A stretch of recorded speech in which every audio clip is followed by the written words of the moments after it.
It's 1992, and Japanese game company SNK has released their brand new video game, Fatal Fury 2. As gamers put their coins in and entered the character select screen, they were excited to see a new character, Mai Shiranui. What players didn't know was that her idle animation would contain one of the most influential and controversial features in video game history.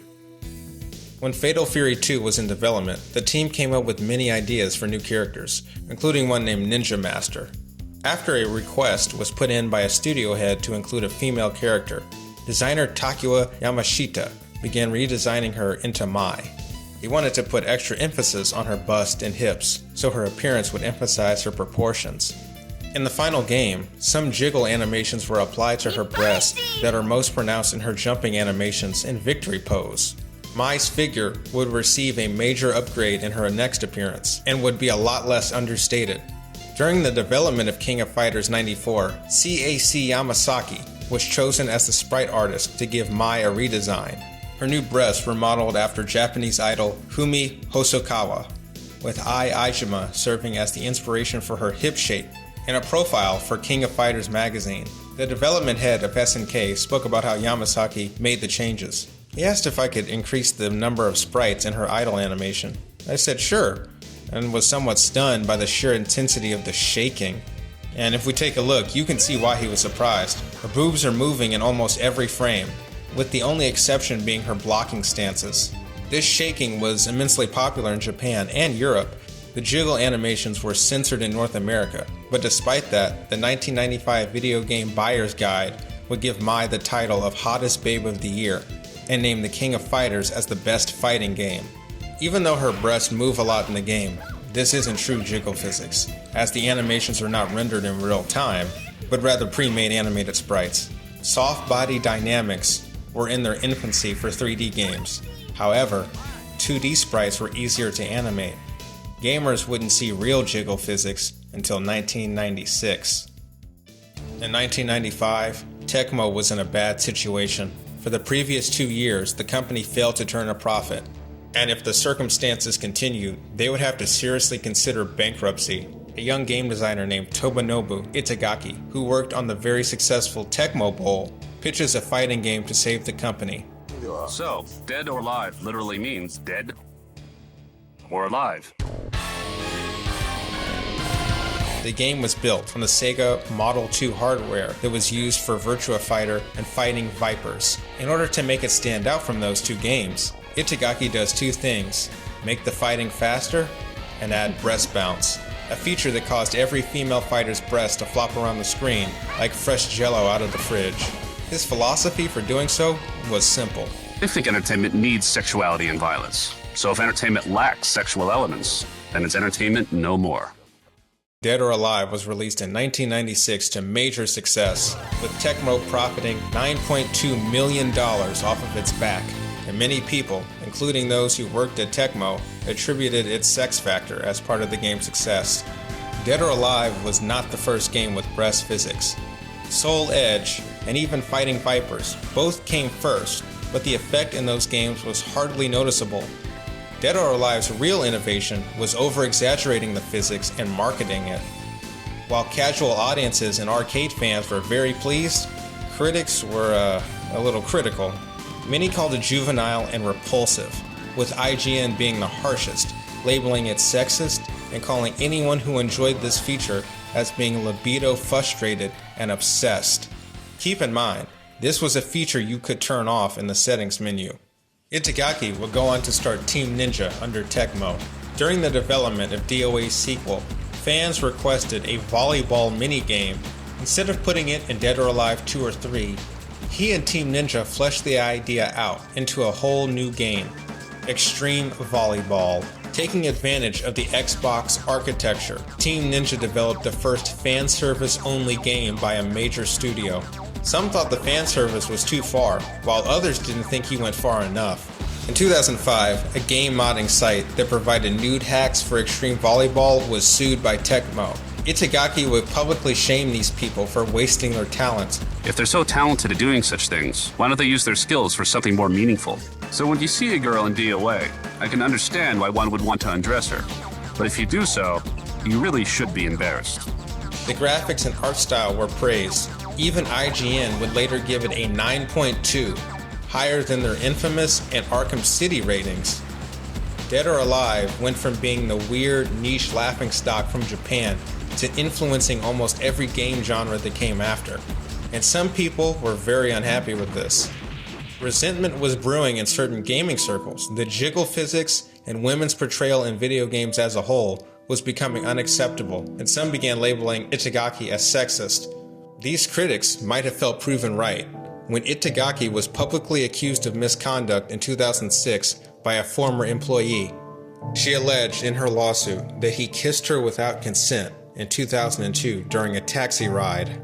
Itagaki admitted they kissed, but he insisted that it was a consensual relationship and nothing more. Tecmo demoted him and the woman after she made the claim. He would later quit in 2008, perhaps even forced out. If you read some comments around this time, it's clear his public persona in games caused a lot of people to assume it was all true.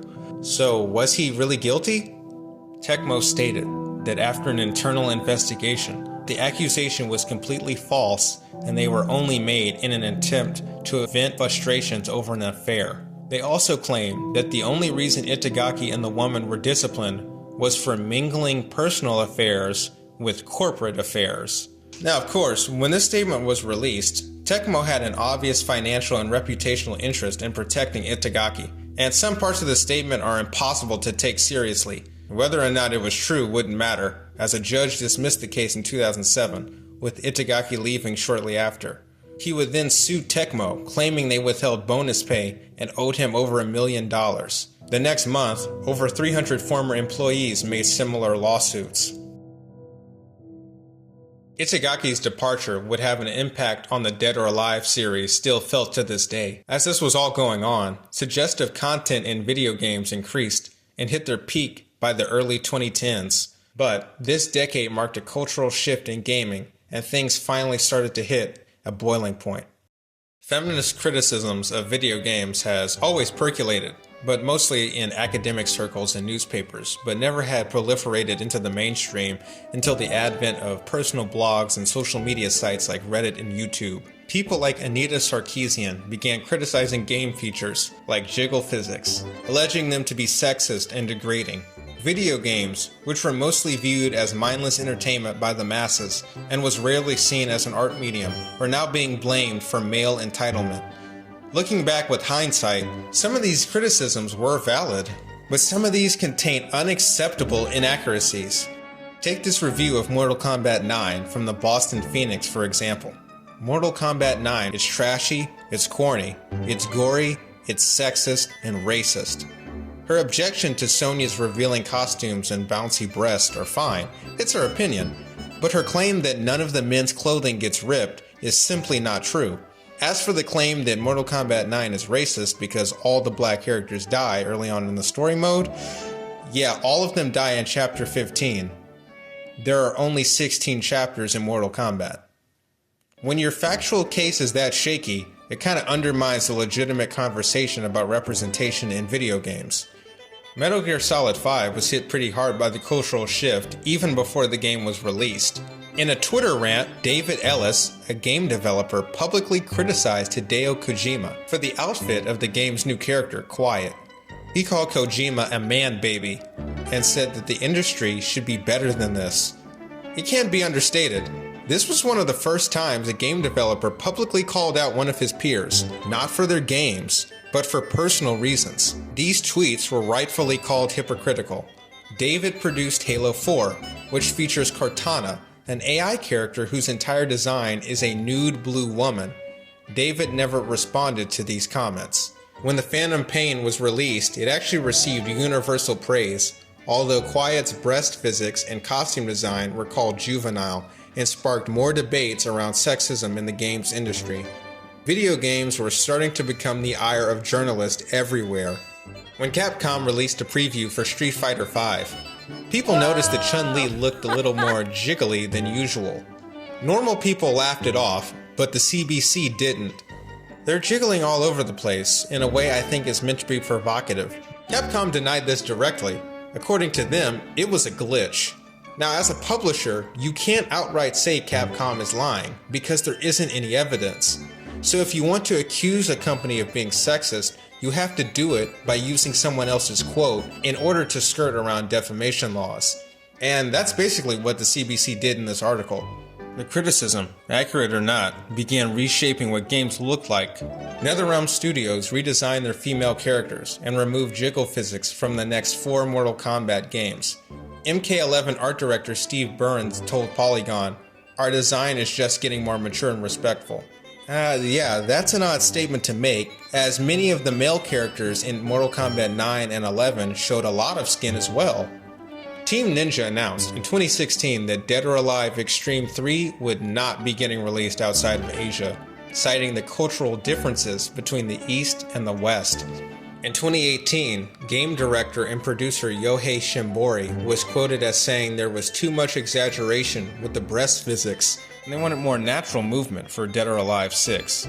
This contradicted Itagaki's philosophy directly. Shimbori would be forced to clarify his comments in a Q&A. According to him, the only thing that really changed was the new physics engine, but the damage was already done. Dead or Alive 6 would go on to be one of the worst-selling games in the franchise, selling 250,000 units, less than Dead or Alive 5. Shimbori retired from Tecmo 2 years later, after release. In 2025, Rockstar released the first 2 trailers for GTA 6. Fans immediately noticed that the female NPCs were unusually detailed. 30 years ago, SNK put a subtle bounce on a 2D sprite. Team Ninja turned that bounce into a marketing strategy and saved a company from bankruptcy. Critics spent decades arguing it was proof of an industry's worst instincts, and now the biggest game ever set to release has it too. With how the culture has seemingly shifted again, I think the reception will be a lot better than it was years ago.